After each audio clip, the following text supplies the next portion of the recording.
حضور کی سیرت کے 3 جلوے ہوئے اس حدیث میں۔ کتنے جلوے؟ 3۔ رحمت و شفقت اتنے عروج پر تھی کہ پتھر کھا کر دشمنوں کو بھی اپنی قوم کہہ دیا، اپنی قوم کہہ دیا۔ سوال پیدا ہوتا ہے کیوں؟ کیسے سیرت آقا علیہ السلام کی قرآن نے اعلان کیا، وَمَا أَرْسَلْنَاكَ إِلَّا رَحْمَةً لِلْعَالَمِينَ۔ قرآن نے اعلان کیا کہ حضور سراپا رحمت ہے۔ حضور کی سیرت نے دشمنوں پر بھی رحمت برسا دی۔ دشمنوں نے پتھر مارے، تیر مارے، نیزے مارے، زخمی کیا۔ ساتھی چاہتے تھے کہ ان کے لیے ہاتھ اٹھا دیں تاکہ تباہ و برباد ہو جائے۔ آقا علیہ السلام نے ہاتھ اٹھائے، پتھروں سے جب زخمی تھے ہاتھ اٹھائے اور عرض کیا باری تعالیٰ اللہم اغفر لقومی فإنہم لا یعلمون، اے اللہ میری قوم کو بخش دے۔ میری قوم کو پتھر مارنے والوں کو فرما رہے ہیں، تیر برسانے والوں کے لیے فرما رہے ہیں میری قوم کو بخش دے، یہ میرے مقام کو نہیں جانتے۔ یہاں 3 چیزیں سمجھانا چاہتا ہوں، اور دوسری روایت کے لفظ ہیں، یہ بخاری اور مسلم میں ہے، اللہم اہد قومی فإنہم لا یعلمون، اے اللہ میری قوم کو ہدایت دے دے، یہ میرے مقام و مرتبے یا مرتبہ نبوت کو نہیں جانتے۔ حضور کی سیرت کے 3 جلوے ہوئے اس حدیث میں۔ کتنے جلوے؟ 3۔ جنہوں نے پتھر مارے، عداوتیں کی، ایذا دی، تکلیفیں دی، زخمی کیا، ان کے لیے ہاتھ اٹھا کے کہہ رہے ہیں اللہم اغفر، یہ سیرت بتا رہا ہوں، اے اللہ ان کو معاف کر دے۔ حضور سے تعلق سچا جوڑنے کے لیے عالم دین ہو، داعی ہو، مبلغ ہو، واعظ ہو، طالب علم ہو، حضور کا غلام ہو، متبع ہو، سچا امتی ہو، تو وفاداری کا تعلق جوڑنے کے لیے سیرت محمدی کا عکس تو آنا چاہیے نا اپنے قول و عمل میں۔ ابھی تک میں نے آپ کو حضور علیہ السلام کی سیرت طیبہ کی عظمت سمجھائی، وہ بنی کیسے، کیوں بنی، کیا جذب ہوا، کیسے تشکیل پائی، ابھی تک وہ مقامات تھے۔ سیرت طیبہ کی عظمت ہی ہم نہیں سمجھے، ہم خالی ظاہری اعمال کو دیکھتے ہیں اور وعظوں میں تقریریں کر کے چلے جاتے ہیں۔ وہ سیرت کیا ہے ابھی تک وہ گفتگو تھی، اب بتا رہا ہوں۔ تو پہلا جلوہ سیرت ہوا باری تعالیٰ یہ پتھر مارنے والوں اور زخمی کرنے والوں کو بخش دے۔ دوسرا جلوہ سیرت فرمایا لقومی، میری قوم کو۔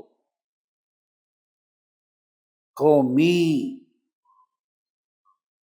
یہ صحابہ نہیں ہیں جن کے لیے دعا ہو رہی ہے، یہ صحابہ کرام نہیں ہیں، عقیدت مندان نہیں ہیں، غلامان مصطفیٰ نہیں ہیں، وفادار نہیں، دشمن ہیں، پتھر برسا رہے ہیں، تیر برسا رہے ہیں، زخمی کر رہے ہیں، ان کو عرض کر رہے ہیں باری تعالیٰ لقومی، میری قوم، ان کو بخش دے۔ یہ کیوں فرمایا؟ اس کا نام سیرت محمدی ہے کہ رحمت و شفقت اتنے عروج پر تھی کہ پتھر کھا کر دشمنوں کو بھی اپنی قوم کہہ دیا، اپنی قوم کہہ دیا۔ سوال پیدا ہوتا ہے کیوں؟ اس لیے کہ وہ تو تعلق توڑے ہوئے ہیں، وہ تو مجھ سے تعلق توڑے ہوئے ہیں، ایذا دے رہے ہیں، پتھر برسا رہے ہیں، زخمی کر رہے ہیں، وہ توڑے ہوئے ہیں، کم سے کم میں تو نہ توڑوں تعلق۔ پتھر کھا کر بھی آقا نے اپنی نسبت شفقت ان سے منقطع نہیں کی، توڑی نہیں، تو پتھر برسانے والوں سے بھی اپنی نسبت منقطع نہ کرنا اور شفقت کا دریا جاری رکھنا، اس کو سیرت مصطفیٰ کہتے ہیں۔ ہم تو ایک علمی مسئلے پر کوئی آپ کے فتوے کو نہ مانے، آپ اٹھا کے اس کی ایسی تحصیل کر دیتے ہیں، اس کو مسلمانیت سے ہی خارج کر دیتے ہیں۔ اور سوشل میڈیا پہ دیکھیے آج کل جو داعیان میڈیا، سوشل میڈیا ہے، اور مبلغین یوٹیوب ہیں، ہر روز اللہ گواہ ہے، ہر روز اٹھ کے جب دیکھتا ہوں ایک نیا فتنہ بپا ہوتا ہے، نیا فتنہ بپا ہوتا ہے۔ کبھی سیدنا مولا علی المرتضیٰ کرم اللہ وجہہ کریم کا مقابلہ لڑائی کسی کے ساتھ کروائی جا رہی ہے، کبھی سیدہ کائنات کو تولا جا رہا ہے، کبھی سیدنا عثمان غنی اور حضرت علی کی بیعت کا مقابلہ ہو رہا ہے، 18 ذی الحج پر بھی جنگ ہو رہی ہے، یوم غدیر اور یوم شہادت، ہر چیز میں ہم لڑائی کا، مقابلے کا رخ دیکھتے ہیں۔ یہ سیرت مصطفیٰ ہے۔ ہر ایک کی اپنی فضیلت ہے، اپنی برتری، اپنی عظمت ہے۔ کیا اس لیے یہ فضائل تھے کہ ہمارے مناقشات اور مجادلات کے موضوع بن جائیں؟ آقا علیہ السلام کی سیرت اپنائیے، وہ پتھر کھانے والوں کے ساتھ بھی شفقت منقطع نہیں کر رہے۔ اور تیسرا جلوہ سیرت فرمایا انہم لا یعلمون، ان کی طرف سے عذر بھی پیش کر دیا کہ اگر باری تعالیٰ پوچھیں میرے محبوب یہ تو پتھر مار رہے ہیں، بڑے دشمن ہیں، ان کو کیوں کہہ رہے ہو کہ میری قوم ہے معاف کر دیں؟ اگر پوچھے تو عذر پہلے پیش کر دیا باری تعالیٰ، اس لیے پتھر مار رہے ہیں کہ یہ مجھے جانتے پہچانتے نہیں، مجھے پہچانتے نہیں، عذر بھی اپنی طرف سے پیش کر دیا۔ اس نقطے پر قاضی ایاز علیہ رحمت نے شفا میں پوری بحث کی۔ اکابر کرتے تھے، قرآن میں آیت اتری فَاصْفَحِ الصَّفْحَ الْجَمِيلَ، بس آپ ان سے درگزر فرمائیے، اور درگزر بھی نہایت اچھے انداز سے کیجیے۔ ادھر یہ آیت اتری، ادھر آقا علیہ السلام طائف میں کھڑے، پتھروں سے جسم اقدس لہولہان ہے۔ منظر جمیل دیکھیے اس آیت کریمہ کا، کیسے قرآن حضور صلی اللہ علیہ وسلم کی سیرت طیبہ میں متشکل ہو گیا۔ یہ ادھر آیت اتری، ادھر پتھر برسائے جا رہے ہیں، فرشتہ حاضر ہوتا ہے پہاڑوں کا، عرض کرتا ہے حضور آپ حکم دیں تو میں اس پوری بستی کو ان دو پہاڑوں کے درمیان پیس کر رکھ دوں، ختم کر دوں، قیامت تک ان کی نسلیں بھی نہ بچے۔ آقا فرماتے ہیں نہیں، بل ارجو ان یخرج اللہ من اصلابہم من یعبد اللہ وحدہ، نہیں ان کو ختم نہیں کرنا، میں امید کرتا ہوں کہ انہی میں سے اللہ کی عبادت کرنے والے پیدا ہوں گے اور توحید کے علم بردار پیدا ہوں گے۔ یعنی رحمت اور سیرت کا وہ مقام جہاں پتھروں کی بارش نے حضور علیہ السلام کا جسم زخمی کر دیا، آقا انہی کی نسلوں کے لیے دعا فرما رہے ہیں۔ صحیح بخاری اور مسلم ہے۔ سیرت دیکھیے، ادھر قرآن نے معافی اور احسان کا اعلان کیا، فاعف عنہم واصفح ان اللہ یحب المحسنین، معاف کر دے، احسان کر دے۔ ادھر معافی اور احسان کا اعلان اترا، ادھر مکہ فتح کر کے آقا علیہ السلام حرم کعبہ میں کھڑے ہو گئے، لوگ کپ کپ آ رہے ہیں، گھبرائے ہوئے ہیں، کیونکہ وطن سے نکالا تھا، کئی صحابہ کو شہید کیا تھا، زخمی کرتے تھے جلتے پتھروں پر، گھر سے نکالا تھا، وطن چھڑایا تھا، اب دیکھ رہے ہیں کہ کیا انتقام ہوتا ہے۔ آقا علیہ السلام نے چونکہ آ گیا میرے محبوب، ان سے درگزر کیجئے اور احسان کیجئے، لوگ کپ کپا رہے ہیں، خوف کی کیفیت ہے۔ آقا فرماتے ہیں لا تثریب علیکم اليوم اذهبوا فانتم الطلقاء، آج کوئی گرفت اور انتقام نہیں، جاؤ تمہیں آزاد کیا جاتا ہے۔ اس کا نام سیرت محمدی ہے۔ کبھی یہ ذائقہ چکھا ہم نے زندگی میں؟ کبھی یہ مزاج اپنانے کی کوشش کی؟ کبھی طبیعت بنانے کی کوشش کی؟ طبیعت اور مزاج نہ بدلے تو کون سی محبت، کون سی سیرت اور کون سی مطابعت؟ ادھر قرآن کی آیت اتری فَبِمَا رَحْمَةٍ مِّنَ اللَّهِ لِنْتَ لَهُمْ، یہ اللہ کی رحمت ہے میرے محبوب کہ آپ اتنے نرم دل ہیں۔ یہ قرآن کہہ رہا ہے، اللہ کی رحمت ہے کہ آپ اتنے نرم دل ہیں۔ ادھر یہ آیت اتری، ادھر آقا علیہ السلام نماز میں کھڑے ہیں، دل چاہ رہا ہے کہ لمبی قرات کریں، لمبا قیام کریں، لمبا اللہ کے ساتھ مناجات دیر تک رہے، پیچھے ایک بچے کے رونے کی آواز آ گئی۔ بخاری مسلم میں میرے آقا فرماتے ہیں بچے کا رونا سن کر میں نے نماز مختصر کر دی، جلدی ختم کر کے سلام پھیرا، سوچ کر کے بچے پر کیا بیت رہا ہوگا اور اس کی ماں جو پیچھے کھڑی ہے اس کا عالم کیا ہوگا۔ دوسروں کے احساسات کا اتنا خیال کرنا، یہ سیرت محمدی ہے۔ اگر آپ کے پاس دوسروں کے احساسات کا ہی خیال نہیں ہے، دوسروں کے جذبات کا ہی خیال نہیں ہے، دنیا میں صرف آپ ہی آپ ہیں، یہ نرگسیت ہے۔ یونانی تصور ہے، یہ نرگسیت ہے، آپ کو صرف آپ خود ہی نظر آتے ہیں۔ آپ کو ساری کائنات میں صرف خود آپ ہی نظر آتے ہیں. جو سوچتے ہیں وہی حق ہے، جو کہتے ہیں وہی حق ہے، جو کرتے ہیں وہی حق ہے. باقی ساری دنیا یا باطل ہے یا قدم ہے. یہ نرگسیت ہے. اس سے نکلیں، مصطفیت میں آئیں، محمدیت میں آئیں. ایک بچے کے جذبات کا بھی احساس فرما کے اپنی نماز مختصر کر دیتے ہیں، اللہ سے مناجات کو مختصر کر دیتے ہیں. ہمارے یہاں مسجد میں ماں کوئی بچہ لے کے آ جائے رو پڑے تو ہمارے جو بڑے انتظامیہ ہوتی ہے بزرگ، وہ کہتے ہیں ادب نہیں آتا ہے، سنو تو مسجد لے آندے اے رون تے کھیلن دی جگہ. ایک بار ایسا روب جماتے ہیں بچہ زندگی بھر مسجد میں آنے کا نام نہیں لیتا، مسجد سے تعلق توڑتے ہیں. حضور علیہ السلام کی مسجد میں بچہ رو رہا ہے تو بچے آتے تھے نا.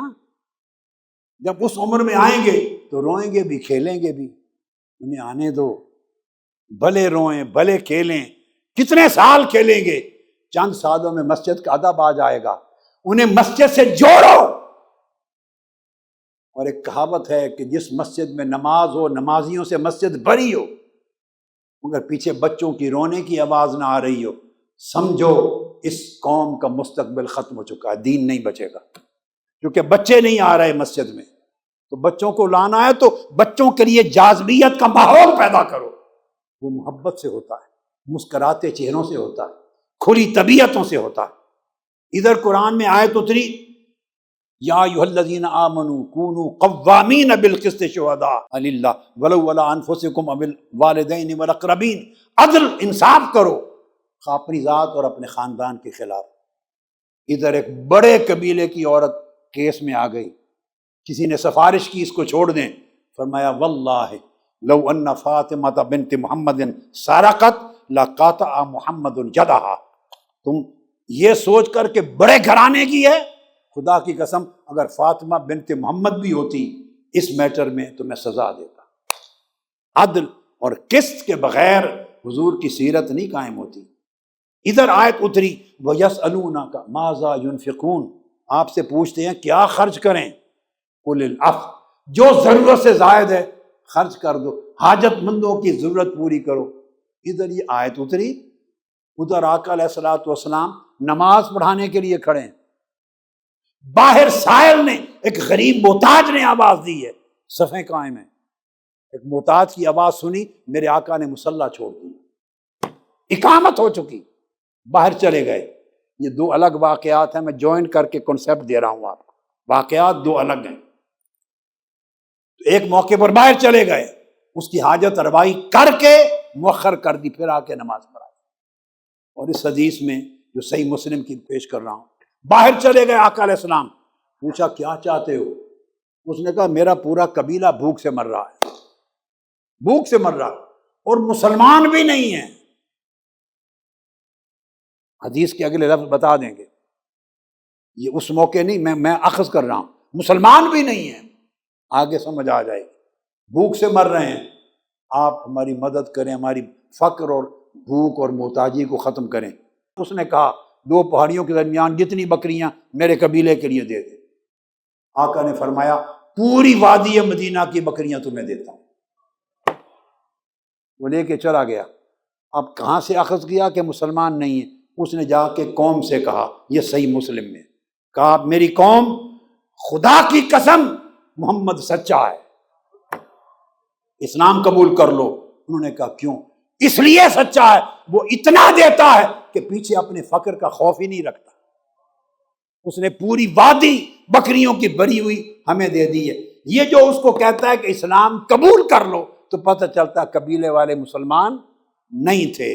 حضور کی سخاوت بتا کر وہ انہیں دعوت اسلام دے رہا ہے. وہاں غیر مسلموں کے ساتھ اگر سلوک یہ ہو تو ہمارا مسلمان ہو کر مسلمانوں کے ساتھ سلوک کیا ہے؟ ایک مسجد والے دوسری مسجد والے سے ملنا نہیں چاہتے، ایک مدرسہ دوسرے مدرسے سے ملنا نہیں چاہتا. اب عالم یہ ہے وہ خانقاہیں، وہ سلاسل طریقت کے جو سب کو ملاتے تھے، وہ ایک خانقاہ دوسری خانقاہ سے ملنا نہیں چاہتے، سلسلے سے ملنا نہیں چاہتے. کسی سے نرم ہاتھ سے کوئی مصافحہ نہیں کرنا چاہتا، مسکراتے چہرے سے کوئی کسی کو ویلکم نہیں کرنا چاہتا۔ یہ دین ہے کیا؟ دین شکلوں کا نام ہے، وضاقتہ کا نام ہے؟ صرف اخلاق محمدی اپناؤ، طبیعت محمدی اپناؤ، مزاج محمدی اپناؤ، خلق محمدی اپناؤ، اور وسعت قلب محمدی اپناؤ، تاکہ وحدت پیدا ہو، محبت پیدا ہو۔ اس سے دین کا بھی وقار قائم ہو، اہل دین کا بھی، امت بھی بحال ہو دوبارہ اپنی شان و شوکت کے ساتھ۔ دیکھیے ادھر قرآن اترتا، ادھر سیرت بنتی ہے، شخصی زندگی بھی شخصی۔ ادھر قرآن اترا وَمِنَ اللَّيْلِ فَتَهَجَّدْ بِهِ نَافِلَةً لَكَ، آقا علیہ السلام کھڑے ہو گئے تہجد کے لیے، قدم مبارک متورم ہو گئے، اتنے متورم ہوئے کہ قرآن مجید میں یہ آیت اتاری مولا کریم نے، قُمِ اللَّيْلَ إِلَّا قَلِيلًا، سونیا تھوڑی دیر قیام کیتا کر،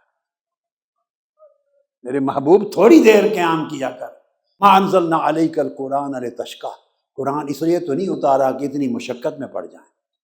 پھر فرمایا إِنَّ لَكَ فِي النَّهَارِ سَبْحًا طَوِيلًا، تمہیں دن میں بھی بہت سے کام کرنے ہوتے، رات کو تھوڑا قیام کافی ہے۔ اللہ کی محبت بھی ہے، اور ادھر آقا علیہ السلام کی ابدیت میں مستعدیت بھی ہے۔ یہ سیرت ہے۔ اب جو کچھ ہم دعوے دار ہیں، ہماری جبینیں رہ گئی ہیں شناسا سجدوں کی لذت سے، راتوں کے قیام سے، اس مولا کی مناجات سے۔